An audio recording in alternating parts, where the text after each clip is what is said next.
We learned in week 4 that linear algebra rules of array multiplication provide a convenient way for writing a system of equations. So we can write a system of equations in matrix form, ax equals b, where the solution is x equals a left divide b. And this is solving the system. That's how we do it in MATLAB. We're going to spend the next several weeks talking about different methods in order to solve the system of equations, to essentially dive into what's happening behind the scenes when we do a left divide b. So just some notation. A homogeneous system has a right-hand vector of zeros. So here b equals 0. A non-homogeneous system has a right-hand vector of not zeros. And we'll see that come into play in a couple of weeks. So here we can see a system of equations. We typically see it written out as this. 3x plus 4y minus 2z equals 10. And 2x minus 3y plus z equals 3. And then negative x plus 2y minus 4z equals 15. So we typically see it like that, but our notation now is going to get a little bit more complicated, especially as you get into the project. But I can write this system of equations in matrix form, where it looks something like this, where our A matrix is full of coefficients. This X matrix is full of our unknowns. And this B vector is full of our constants. And it turns out that it doesn't matter what our unknowns are. It doesn't matter what this vector looks like. We just need to know how many unknowns we have. So we can also write it in what's called an augmented matrix, where we take our A values and put them next to our B values with a line here in the middle. So for this system, it would be 3, 4, negative 2, 2, negative 3, 1, negative 1, 2, negative 4. My unknowns are x, y, z. And my b is 10, 3, 15. So the augmented matrix would look like this. 3, 4, negative 2, 2, negative 3, 1, negative 1, 2, negative 4. My A values with a line here, and then next to it my B values. And this is my augmented matrix. So you should be familiar going from this direction, and you should also be able to go in the other direction. For each system of equations, each row in A can be viewed as the dot product of row I with the x vector.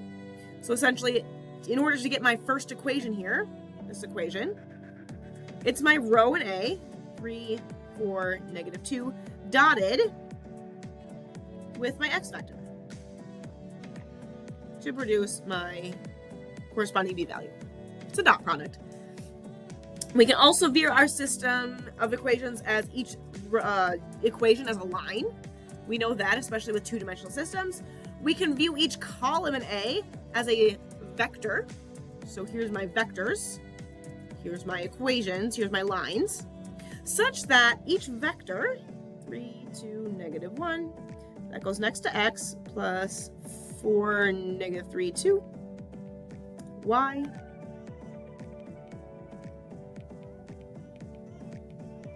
z equals 10, 3, 15, where each vector becomes a vector in a linear combination where our constants here are our unknowns. And we saw that in class where we started with a linear combination here and then produced our system of equations. Well, this is what it looks like to go the other way, where these vectors here are my vectors, my columns in A.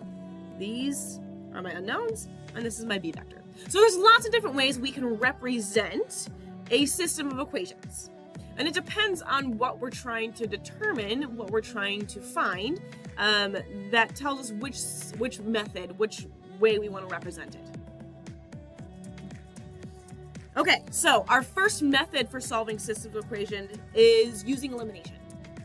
So you've already done some sort of elimination in algebra before. If I have 3x minus 2y plus 7, and then if negative 3x plus y equals 14, I can add these two equations together in order to solve for y, because the x's will cancel with the x. That's essentially what we're going to be doing in week C, or in week B, but it's going to be on a much grander scale. So before we get into actually applying it to equations, there are what's called elementary row operations that we can do, rules that we can use in order to manipulate, in order to modify our equations, making them easier to solve. And you've probably seen some version of this before. So row operation 1 tells us that we can multiply an equation by a non-zero constant. So for example, if I had this system here, and I had negative x plus 1y equals 5, I can multiply this equation by 3 in order to do my elimination. That's what row operation 1 says. You can multiply an equation by a non-zero constant. Row operation 2 says that we can switch our equations back and forth. If I write 3x minus 2y equals 7 first, or write negative x plus y equals 5, it doesn't matter which order I have my equations. It's the same system, the same unknowns, the same answers that I'll find. And then the third one is we can replace an equation by adding it to another equation. So if I go back up here, back up to my original example, where I added my two equations together. So this would give me, that's a y, not a 4, negative y equals 12, or y equals negative 12. Essentially what I'm doing is I'm replacing this equation with this one by adding the two together in order to make it easier to solve. So that's my third step. That's my third row operation I can use. So given those 3 row operations, those 3 rules of elimination, we can go ahead and solve a system of equations in a methodical manner. So our first technique for elimination is Gauss elimination with back substitution. It's a method for solving our system of equations using row operations, the 3 things we just talked about, to obtain row echelon form. You'll typically see it as REF. And Gauss elimination is performed on the augmented matrix. So if I go ahead and copy this matrix down here, I move this matrix down here,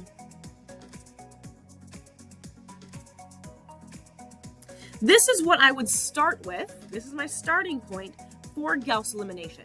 And my goal is to get this matrix, using my 3 row operations, into what's called row echelon form, where row echelon form is defined by the following characteristics. The pivots are the first non-zero entries in the row.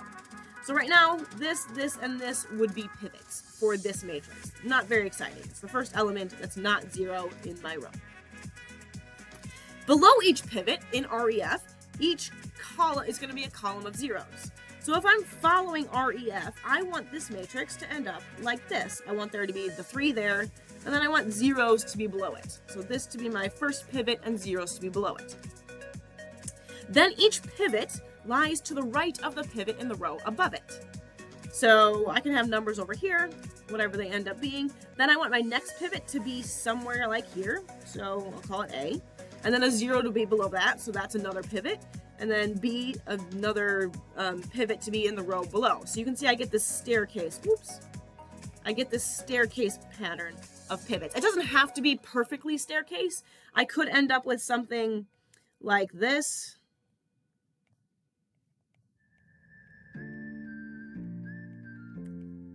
It just depends on what your matrix looks like, but either way, this pivot is to the right of the one in the row above it. And then if I have any 0 rows, they always end up at the bottom. And just as a note, there's multiple ways to do Gauss elimination. We can get lots and lots and lots of different answers. It just depends on which row operations we apply. So for this matrix, I want to do row operations until I end up with essentially as close to this as I get. These can be any values I want, but for a 3x3, this is my desired REF, my desired row echelon form. Get a lower left triangle of zeros. So in general, the steps we're going to use in order to do Gauss elimination is first, write the augmented matrix of the system. So this is always number 1. Number 2, use row operations, whichever ones you want. You can multiply a row by a constant. You can rearrange your rows if you want. You can add rows together in order to replace them. I call that your elimination step. So we can use elementary row operations in order to transform the augmented matrix into row echelon form, where this here is row echelon form, where we want to essentially get zeros in our lower left triangle. Once we have that, then we want to go ahead and rewrite our system of equations. So rewrite our system of equations. Equation 1, equation 2, equation 3. So I'm going to start with my equations, get to augmented matrix, get to REF, and then back out to my equations. And now, once I have my equations, I'll end up with something that's much, much easier to solve. And I can go ahead and solve my unknowns. What happens when you do this properly? You're going to end up with equation 3 with only one unknown in it. Equation 2 is going to have two unknowns, one of those being the unknown from equation 3. And then equation 1 will have all three unknowns, which can be solved using equation 1 and equation 2. And it builds for a 4x4 system and a 5x5 system and a 6x6 system. But we mostly work with 3x3s, but you'll see 4x4s and 5x5s throughout class, throughout examples. So once you rewrite your system of equations, then you can go ahead and use what's called back substitution to find the solution, which is what I talked about. When you solve for an unknown in the last equation and then work your way back up to the top. Tips and tricks. Eliminate the numbers in the first column. So start by making these 0. That is our first step. I don't care which one you make 0, but start by making one of them 0. Find the other one to be 0. Once you have all the zeros set in column 1, then you can go ahead and repeat and get all the zeros in column 2. So first start with column 1, then go to column 2. If you have column 3, if you need to get zeros in column 3, then you go into column 3. So for a 4x4, your REF would look something like this. Oops.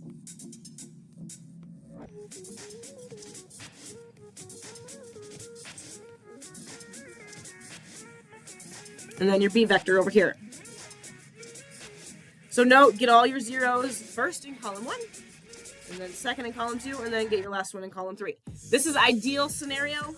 This is your ideal situation. This is what you want to end up with. It's not always clean, depending on what kind of system you have. If you have one solution, then this is what it'll look like. But there's variations on what it might look like. But as close to that as possible. So you continue that pattern until your lower triangle is reached. That is Gauss elimination. The second method we're going to use is Gauss-Jordan elimination, which is Gauss elimination, but progressing it even farther. So Gauss-Jordan elimination is a method for solving system equations using row operations to obtain reduced row echelon form, so RREF. Reduced row echelon form takes reduced echelon form a step farther. So we know that REF looks like this. RREF gets not only the lower left triangle of zeros, but it also gets an upper right triangle of zeros.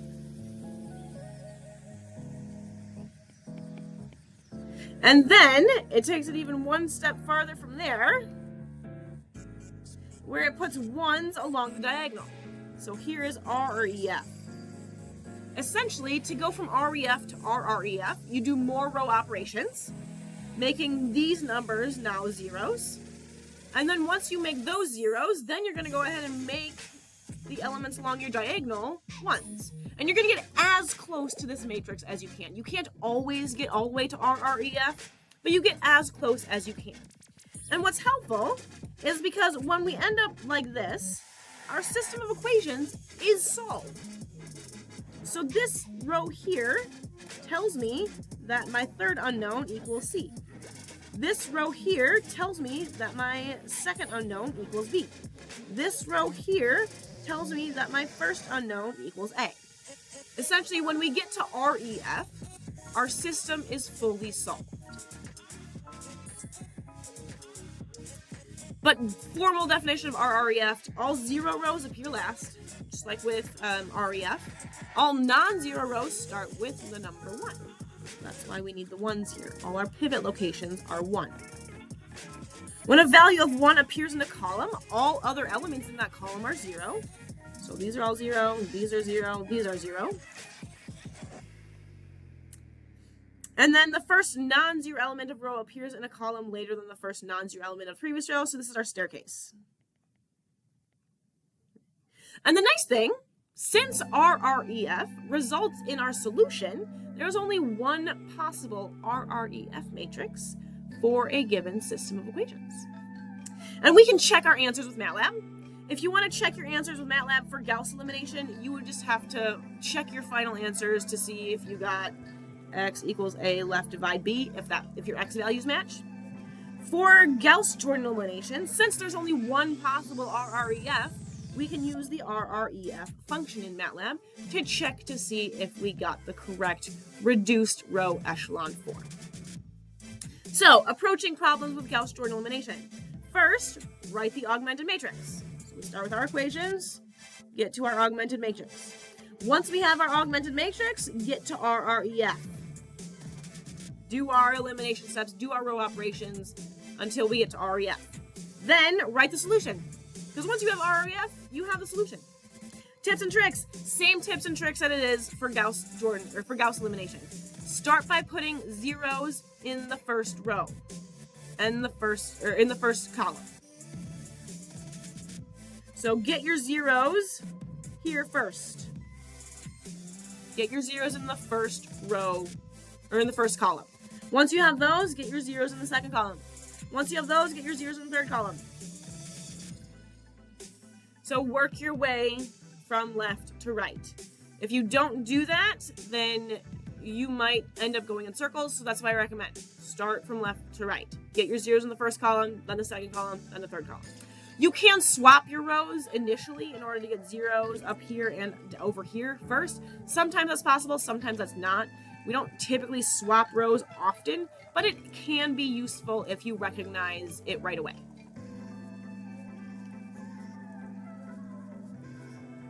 So our third method that we're going to use row operations for is not to solve a system of equations, but to find the inverse. So if I have ax equals b, I can say x equals a left divide b, but what that is doing is it's a inverse times b. So we can go ahead and use row operations in order to find the inverse of a matrix if we want to. Here's our steps. First, we write the matrix in the form. We take our A values, so here's our A matrix, and we put that right next to identity. So if you remember, identity is zeros everywhere, except along the diagonal, which are ones. So whatever size A is, we put the corresponding size identity right next to it. In place of, previously with the augmented matrix, we put B there. Now we put identity there, and we still have our line. Then what we're going to do is we're going to perform row operations until, until we have a flipped scenario, until we end up with A inverse. Nope, wrong one. What we're going to end up with is identity to A inverse. Essentially, we are trying to get to RREF form, but rather than our solution being on the B side, we end up with A inverse on the B side. So we start with A, placed next to identity. We do row operations until we have it flipped. A inverse. Once we have A inverse, then we can go ahead and solve our system using matrix multiplication, where x equals A left divide, or A inverse times B. Simple matrix multiplication. Same tips and tricks as it was for Gauss-Jordan elimination, because that's essentially what we're doing. Find the zeros in the first column. So find the zeros in the first column here, then move on to the zeros in the second column, then move on to the zeros in the third column, working from left to right. So, what we've learned in this week material is that we can go ahead and write a system of equations multiple different ways. Here's our generic system. We can write it as ax equals b. We can write it in augmented matrix. We can write it as a linear combination, and we should be comfortable going back and forth between them all. Once we have the augmented matrix, our first method for solving the system is using Gauss elimination. where we want to go ahead and get the augmented matrix and transform it into REF. Get a lower triangle of zeros using our 3-row operations. For Gauss-Jordan elimination, we want to start with our augmented matrix and transform it into RREF, where we have a lower triangle of zeros and an upper triangle of zeros. And then solve our system. And then lastly, we can use Gauss-Jordan elimination in order to find the inverse of a matrix, where I can go ahead and start with AI and transform it using my row operations into inverse, into identity, and then AM.